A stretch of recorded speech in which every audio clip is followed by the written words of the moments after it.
Desk पर आज मैं सुनीता भगत। तो इससे पहले कि समाचार आपके लिए हम प्रसारित करें, भारतीय सेना द्वारा किए जा रहे सामाजिक कार्यों के बारे में एक जानकारी आप तक पहुंचाना चाहेंगे।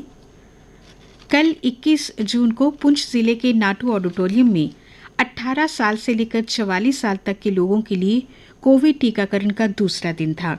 भारतीय सेना के एस ऑफ स्पेस डिवीजन और पुंछ ब्रिगेड ने कल दूसरे दिन स्थानीय प्रशासन को CDW और उनके आश्रितों के टीकाकरण के लिए सहयोग दिया। 40 लोगों का टीकाकरण किया गया। स्थानीय प्रशासन और पुंछ ब्रिगेड आने वाले कुछ दिनों में स्थानीय लोगों के संपूर्ण टीकाकरण के लक्ष्य को पूरा करेंगे। जिला राजौरी स्थित रोमियो फोर्स ने इलाके में कई जगहों पर योगा कैंपस लगाकर इस दिन को मनाया। स्वस्थ जीवन शैली और योग अपनाने से होने वाले लाभ के प्रति जागरूकता बढ़ाने के लिए रोमियो फोर्स की सेना के जवानों ने स्वयं योग किया और स्थानीय लोगों के लिए योग कैंपों का आयोजन किया। शारीरिक स्फूर्ति बढ़ाने के अतिरिक्त इन आयोजनों का मकसद योग को लोकप्रिय बनाना और सैनिकों के लिए योग के शारीरिक लाभ के प्रति जागरूकता बढ़ाना था। इन सभी योग शिविरों में प्रशिक्षित योग शिक्षकों ने योग के विभिन्न आसनों के प्रति जानकारी दी। सेना के ऑफिसर्स, जूनियर कमीशन्ड ऑफिसर्स और जवानों ने बड़े उत्साह से इन कार्यक्रमों में भाग लिया। अब समाचार पत्रों की ओर मुड़ें तो कल अंतर्राष्ट्रीय योग दिवस था, 7वां अंतर्राष्ट्रीय योग दिवस, और इसी संबंध में श्रोताओं लगभग सभी समाचार पत्रों में सचित्र ये समाचार छपा हुआ है।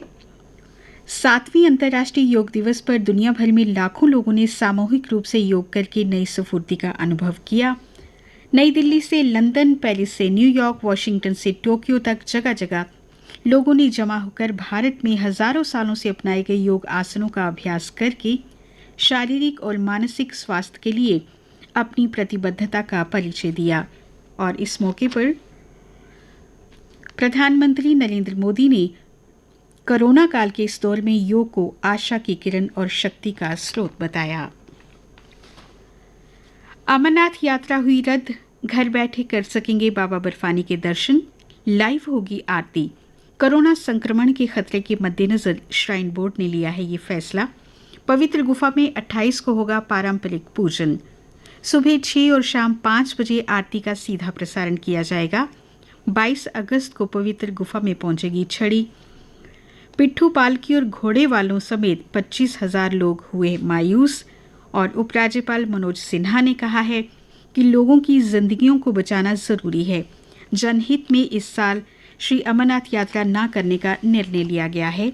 करोड़ों श्रद्धालुओं की भावनाओं को ध्यान में रखते हुए सुबह शाम आरती के लाइव प्रसारण की व्यवस्था रहेगी। नए चरण के पहले ही दिन रिकॉर्ड 82 लाख को लगा है टीका। देश में कोरोना वायरस के खिलाफ जारी टीकाकरण अभियान ने कल नए चरण में रिकॉर्ड बनाया। 18 साल से ऊपर सभी देशवासियों को मुफ्त टीकाकरण के तहत कल 82 लाख से ज्यादा लोगों को टीका दिया गया। 16 जनवरी से शुरू अभियान में ये सर्वाधिक है। कोरोना उत्पत्ति पर अमेरिका ने चीन को चेताया, कार्रवाई को रहें तैयार। अमेरिकी सुरक्षा सलाहकार जेक सुल्लिवन ने सख्त चेतावनी दी है कि यदि चीन इस मामले में सहयोग नहीं करता है तो उसे विश्व बिरादरी में अलग थलग रहना होगा। G7 के सभी सदस्य देशों ने चीन के खिलाफ आवाज उठाई है और कहा है कि उसे देश में जांच की अनुमति देनी ही होगी। कुछ अन्य समाचार। निर्जला एकादशी के अवसर पर कल कई मंदिरों में की गई पूजा पाठ। शहर भर में ठंडे पानी की छबीलें लगाई गईं। आस्था और श्रद्धा के साथ मनाया गया ये धार्मिक पर्व। 18 साल से ऊपर सभी को लगेगा टीका। कटरा से विशेष अभियान का हुआ आरंभ। केंद्रीय मंत्री डॉक्टर जितेंद्र सिंह बोले, जम्मू कश्मीर को कोरोना मुक्त बनाने में लोग करें सहयोग। डोगरा फ्रंट और शिवसेना के कार्यकर्ताओं ने गुपकार गठबंधन के खिलाफ किया प्रदर्शन। अनुच्छेद 370 और परिसीमन पर स्थिति साफ करने को कहा है। गृह मंत्रालय द्वारा कराए गए एक सर्वे में बिलावट थाने को श्रेष्ठ थानों की सूची में शामिल किया गया। गवर्नमेंट मेडिकल कॉलेज में OPD हुई बहाल। सीडी अस्पताल में कल यानी 23 जून से शुरू होगी ओपीडी। अब घर बैठे बनेगा driving learning licence. Online test दे सकेंगे आवेदक। ट्रांसपोर्ट डिपार्टमेंट जल्दी ही शुरू करेगा ये नई व्यवस्था। स्लॉट भी नहीं करवाना होगा बुक। जम्मू यूनिवर्सिटी में आज से 50% रोटेशन पर आएगा स्टाफ। ऑफलाइन कक्षाएं, लाइब्रेरी, गेस्ट हाउस बंद रहेंगे। प्रदेश में 24 घंटे में 362 नए संक्रमित मिले हैं। इनमें जम्मू संभाग से 101 और कश्मीर से 261 मामले हैं। 10 मरीजों की मौत भी हुई। कल 37,582 लोगों का टीकाकरण भी हुआ। मोहम्मद अशरफ बने रोजगार जम्मू के संयुक्त निदेशक। 1 IAS और 15 JKAS अफसरों का हुआ तबादला। 15 अगस्त से 15 सितंबर के बीच होंगी CBSE 12वीं की वैकल्पिक परीक्षाएं। ऑनलाइन पंजीकरण की होगी सुविधा। अपने मूल्यांकन से असंतुष्ट विद्यार्थी दे सकेंगे ये परीक्षा।